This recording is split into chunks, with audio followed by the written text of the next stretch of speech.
Hello everyone. आज की class में हम एरिस्टोटल की जो थियोरी ऑफ सिटीजनशिप है उसको समझेंगे। ठीक है। तो देखो, एरिस्टोटल ने सिटीजन्स किनको किनको माना है। तो एरिस्टोटल के अकॉर्डिंग जितने भी लोग स्टेट में रह रहे हैं वो सभी सिटीजन्स नहीं होते। जैसे आज हमारे यहाँ इंडिया में जितने भी लोग हैं वो सब सिटीजन गिने जाएंगे। ठीक है, इंडिया में जो रह रहे हैं उनकी कुछ कंडीशन है, अगर वो फुलफिल करते हैं तो सिर्फ फिर वो सब सिटीजन्स गिने जाएंगे। लेकिन एरिस्टोटल ने ऐसा नहीं माना कि भाई जो भी हमारे स्टेट में रह रहा है वो सब सिटीजन्स नहीं होंगे। ठीक है, तो उन्होंने किनको किनको एक्सक्लूड किया है, किनको हटाया है उन्होंने सिटीजनशिप से कि भी उन्हें नहीं मिलेगी। उनमें है, फर्स्ट कौन है, स्लेव्स हैं। देखो, स्लेव्स को उन्होंने फैमिली का पार्ट जरूर कहा है। आपने जो थियोरी ऑफ फैमिली है, अगर वो क्लास आपने नहीं देखी है तो आप जाके जरूर देखिए। उसमें उन्होंने स्लेव्स को फैमिली का पार्ट जरूर माना है, उनकी प्रॉपर्टी का पार्ट माना है। ठीक है। तो उन्होंने जो स्लेव्स हैं उनको उन्होंने सिटीजन्स नहीं माना है। क्यों नहीं माना है? क्योंकि एक तो उनमें क्या होता है कि रीजन नहीं होता है, मतलब तर्क करने की क्षमता नहीं होती, तभी तो वो स्लेव होते हैं ना, तभी तो उनको मालिक की जरूरत होती है, क्योंकि वो मास्टर है तभी वो सरवाइव कर पा रहे हैं। क्योंकि उनमें फिजिकल स्ट्रेंथ है, मेंटल स्ट्रेंथ उनमें नहीं है, और मास्टर में मेंटल स्ट्रेंथ है, तो इसलिए उनको मास्टर की जरूरत है, तो वो मास्टर के घर पे रहते हैं और वो स्लेव्स हैं। ठीक। तो इसलिए उन्होंने उनको स्लेव्स को, उनके पास भी तर्क करने की क्षमता नहीं होती, तो उन्होंने बोला है कि भाई अम, इनको उन्होंने स्लेव्स उनको सिटीजनशिप में इंक्लूड नहीं किया है क्योंकि उनमें तर्क करने की क्षमता है नहीं। और तो वो स्टेट के जो अफेयर्स हैं, जो स्टेट जो एक स्टेट को संभालने के लिए जितने भी पॉलिटिकल जो भी अफेयर्स होते हैं उन सबको उनमें वो पार्टिसिपेट नहीं कर सकता। स्टेट संभालने में वो अपना कोई योगदान नहीं दे सकता। ठीक है, वो सिर्फ एक फिजिकल वर्क कर सकता है, तो इसलिए उनको स्लेव्स को इंक्लूड नहीं किया है।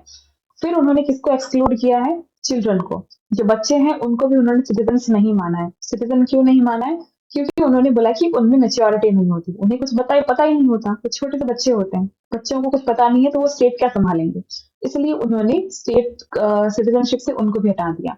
फिर उन्होंने हटाया है विमेन को। देखो, विमेन में उनका मानना है कि विमेन क्या है, उनमें तर्क करने की क्षमता तो जरूर होती है, लेकिन वो घर संभालने में इतना बिजी होती है कि उनके पास स्टेट अफेयर्स को देखने के लिए टाइम ही नहीं होता।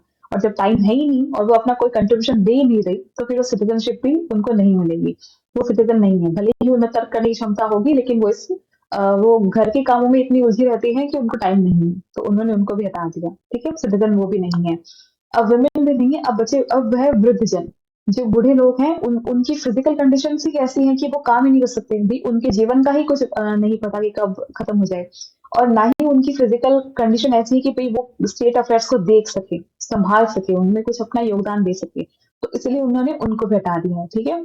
फिर आते हैं फॉरेनर्स, जो विदेशी हैं। विदेशियों के लिए उन्होंने से बोला है कि देखो, उनको सिटीजन नहीं माना है, वो हेल्प नहीं कर सकते क्योंकि ये उनका खुद का देश तो है नहीं।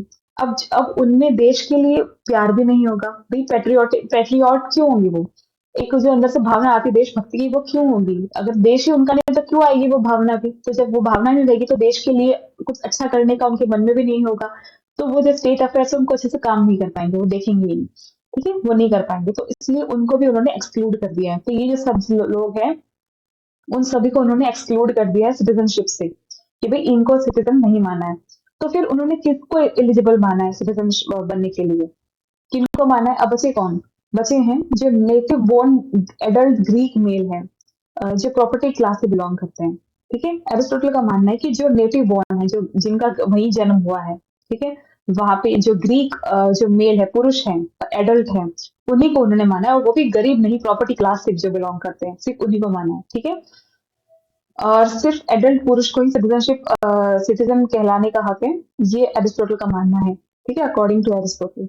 अब देखो, एरिस्टोटल ने सिर्फ जो एडल्ट ग्रीक मेल है उन्हीं को सिटीजनशिप क्यों उन्हीं को क्यों माना है, उनको ही क्यों इंक्लूड किया, बाकी किसी को क्यों नहीं किया? तो देखो, एक कोट है ये, इससे आपको समझ आ जाएगा कि वो क्यों सिटीजनशिप से उनका क्या मतलब है, कि सिटीजन कौन बन सकता है।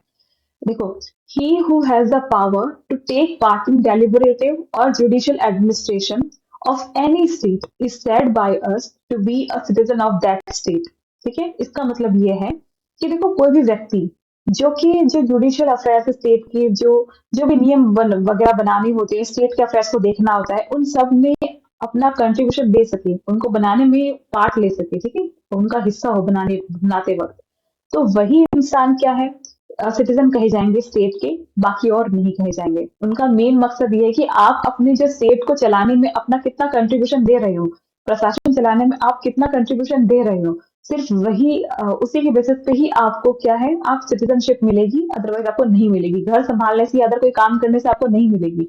अगर आप स्टेट संभाल पाओगे तभी आपको मिलेगी, अदरवाइज आपको नहीं मिलेगी वो सिटीजनशिप। ऐसा उनका मानना था, ठीक है। तो मतलब अगर कोई स्टेट नहीं संभाल पाएगा पॉलिटिकल अफेयर्स, जुडिशियल अफेयर्स, तो उसको नहीं मिलेगा। कंट्रीब्यूशन देना जरूरी है। अब देखो हमारी जो कैबिनेट है, क्या जो कैबिनेट है हमारी, अब जैसे अब कौन कौन मतलब जुडिशियल अफेयर्स, ये सॉरी, ये जो स्टेट अफेयर्स है इन सबको देखता है। अब देखो इनको देखने के लिए एक जूरी बनती है, एक जैसे हमारी कैबिनेट है। कैबिनेट अब मान लो 100 लोग हैं, 100 हैं, ये जो ग्रीक जो मेल है, एडल्ट मेल है, मान लो इनकी संख्या 100 है, ठीक है। अब इनमें से कोई 100 के 100 थोड़ी मिलकर नियम कायदे बनाते हैं, नहीं, ऐसा नहीं होता है। तो मान लो कि मतलब 10 लोगों की जो ये टीम, मतलब एक जूरी बनी, एक कैबिनेट बनी, जैसे हमारी कैबिनेट है उसी तरह जूरी मान लो, ठीक है। तो जूरी बनती है और उन सब ने मिलकर क्या किया है कि एक नियम वगैरह बनाते हैं। तो क्या सिर्फ वही जो एलिजिबल रहेंगे, बाकी 90 नहीं रहेंगे? नहीं, ऐसा नहीं है। देखो ये सब रोटेशन के बेसिस पे बनता है। भी इस बार इस साल 10 बन गए, जैसे भी उन्होंने डिसाइड किया है कि रोटेशन के बेसिस पे होगा कि 10 इस बार बने हैं, फिर इनके अलावा जो बाकी 90 हैं उनमें से कोई 10 को बनाया जाएगा, फिर वो नियम कायदों में रूल्स बनाने में हेल्प करेंगे, स्टेट अफेयर्स को मेंटेन करने में हेल्प करेंगे, ठीक है। तो इस तरीके से वो रोटेशन के बेसिस पे होता रहेगा। लेकिन एलिजिबल कौन है? ये है तो एलिजिबल ना सारे के सारे सो जो लोग हैं जो कि नेटिव बोर्न ग्रीक मेल है, ये सारे जिनकी संख्या 100 है, ये सारे एलिजिबल तो हैं ये सिटीजनशिप सिटीजन बनने के लिए, ठीक है। तो इन सबको उन्होंने सिटीजनशिप में इंक्लूड कि भाई इन सबको मिलेगी सिटीजनशिप, ऐसा उन्होंने बोला है, ठीक है। सिर्फ उनको नहीं मिलेगी जो नियम बना रहे हैं, जो एलिजिबल है उनको भी मिलेगी, और ये रोटेशन के बेसिस पे ये बनते जाएंगे। आप समझ रहे?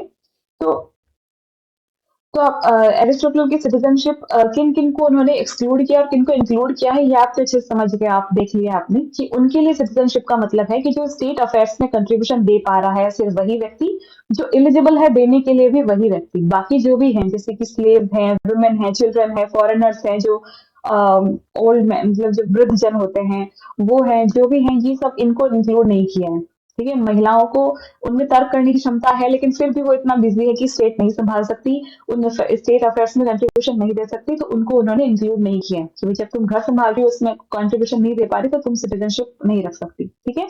और वैसे भी उनका मानना है कि जो घर है उन सब में जो हेड है वो एक पुरुष ही है, ठीक है, महिलाएं नहीं, उन्होंने महिलाओं को नहीं माना है। प्लेटो ने माना है, प्लेटो उन लोग स्त्री और पुरुष को इक्वल मानता है, लेकिन एरिस्टोटल ऐसा नहीं मानते हैं, ठीक है। तो दैट्स इट गाइस, आज की क्लास, अगर ये क्लास आपको अच्छी लगी है, आपको बहुत समझ में आया है, तो प्लीज आप लाइक एंड सब्सक्राइब जरूर करें, और जो भी आपके फीडबैक है प्लीज कमेंट करके जरूर बताइए। थैंक